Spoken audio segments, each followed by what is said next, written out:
Morning students. Today we are going to start with chapter number 5, natural disaster.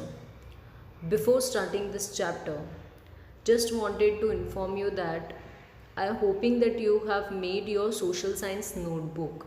If you have not made yet, so please make sure your notebook should be completed. When the school will going to reopen, I'll gonna check your notebook first. और अभी 8 अगस्त को आप लोगों का social science का test है। MCQs होंगे chapter number 1 और 2 के। सो प्रिपेयर करके रखना, थरली प्रिपेयर करके रखना। सो let's start with our chapter number 5, natural disaster. On 12th March 2011, Krishna saw the picture of tsunami in the newspaper. Krishna ने कुछ न्यूज़पेपर में सुनामी के पिक्चर्स देखे। After reaching school, she asked her class teacher, "Sir, I read the news about tsunami in the newspaper." जब वो school पहुंची तो उसने अपने क्लास टीचर से पूछा कि सर आज मैंने न्यूज़पेपर में सुनामी के बारे में कुछ न्यूज़ पढ़ी है। How does a tsunami occur? ये सुनामी आता कैसे है? Sir replied, natural disaster are of 2 types. Sir ने उसको समझाया कि नेचुरल डिजास्टर 2 तरीके के होते हैं। Disaster like earthquake, tsunami and volcano occur due to the changes in the interior of the earth. जैसे earthquake है, भूकंप आना, सुनामी आना है, या फिर volcano जिसे हम ज्वालामुखी कहते हैं, जब ये उठता है या फटता है तब क्या होता है कि धरती की जो अंदर की सतह है, it means interior of the अर्थ, उसमें कुछ चेंजेस होते हैं। Whereas disaster like floods, cyclone, forest fire, drought, etc. occur due to change on the surface of the earth. लेकिन यहीं पर जब फ्लड आता है, यानी कि जब समुद्र का बहाव आता है, या साइक्लोन होता है, या फिर फॉरेस्ट फायर होता है, मतलब कि जंगल में जब आग लग जाती है, ड्रफ मीन्स सूखा पड़ जाता है, इनके सबके जो कारण होते हैं वो कब होते हैं? जब धरती की जो ऊपर की जो सतह है, it mean surface of the अर्थ में जब चेंजेस होता है तब ये नेचुरल डिजास्टर होते हैं। So let's start with the earthquake first.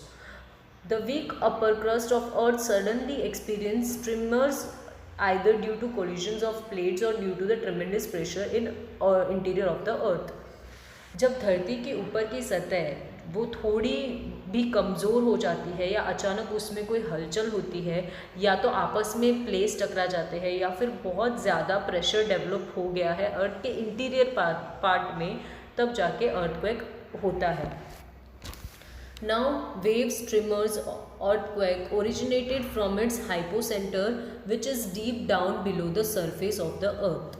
अब जहाँ से ये हलचल शुरू होती है, ये लहर शुरू होती है, ये बेसिकली उस जगह से होती है जहाँ पे एक सेंटर होता है, जहाँ से ये चीज़ें शुरू होती है। धरती की जो सतह है वो काफ़ी अंदर होती है, जहाँ से ये सारी चीज़ें शुरू होती है। सच सडन शेकिंग और trembling is known as a earthquake. ये एकदम अचानक से हिलने लग जाता है, और अचानक से जब अर्थ हिलने लग जाता है उसे हम अर्थक्वेक कहते हैं। ट्रिम्बलिंग का मतलब होता है कि अंदर की तरह इंटीरियर ऑफ अर्थ जो है वो कांपने लग जाता है, उसे हम अर्थक्वेक कहते हैं। और earthquake waves are created from the epicentre during the process of an earthquake. अब जो अर्थक्वेक की जो ये वेव्स हैं वो कहाँ से शुरू होती है? एपिसेंटर से उसका जो प्रोसेस होता है वो शुरू होता है। Earthquake occur due to the internal disturbance in earth. तो बेसिकली अर्थक्वेक जो है वो तभी होता है जब धरती की अंदर की जो सतह है वो डिस्टर्ब हो जाती है, या तो उस पार्ट के अंदर कुछ हलचल होने लगती है, तभी जाकर अर्थक्वेक होता है। The waves of earthquake spread outward from the epicentre. Epicentre से अर्थक्वेक की जो वेव्स होती है वो बाहर की तरफ फैली हुई होती है।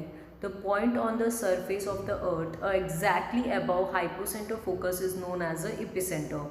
वो सरफेस पे जो मेन पॉइंट होता है, जहाँ से एग्जैक्टली हाइपोसेंटर होता है, जहाँ से अर्थक्वेक की शुरुआत होती है, उसे हम एपिसेंटर कहते हैं। The intensity of earthquake is felt the maximum around the epicentre. और ये जो एपिसेंटर होता है इसके अलॉन्ग या इसके अराउंड अर्थक्वेक की वेव्स बहुत ज़्यादा होती है। The intensity of the earthquake decreases as we move away from the epicentre. तो जैसे ही हम एपिसेंटर से दूर जाते हैं वैसे ही अर्थक्वेक की इंटेंसिटी कम होने लगती है। The effect of an earthquake depend on the intensity of the earthquake. तो जो अर्थक्वेक का इफेक्ट है वो इस बात पे डिपेंड करता है कि अर्थक्वेक की इंटेंसिटी कितनी है। We can measure the intensity of the earthquake and know its point of origin or hypocenter with the help of a seismograph.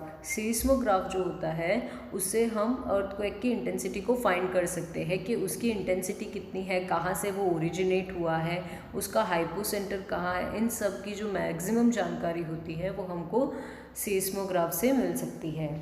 There are 3 main reasons for occurrence of earthquake. अब 3 main reason है जिससे earthquake होता है। First one is earthquake caused by volcanic eruption. अगर ज्वालामुखी फटती है तो earthquake होता है। Second, earthquake caused by strike slip faults. Faults का खिसकना या उनका एक दूसरे से टकराना, उससे भी अर्थक्वेक होता है। Earthquake caused by subduction in an active subduction zone. जो एक्टिव सबडक्शन जोन होता है जहाँ पे अर्थ की प्लेट्स है उनमें जब मूवमेंट होता है तो उससे अर्थक्वेक होता है। The centre of the earth is approximately 6371 kilometre for from earth surface. तो जो अर्थ का पूरा सरफेस है वो 6371 किलोमीटर है जो मेन उसका सेंटर बनता है।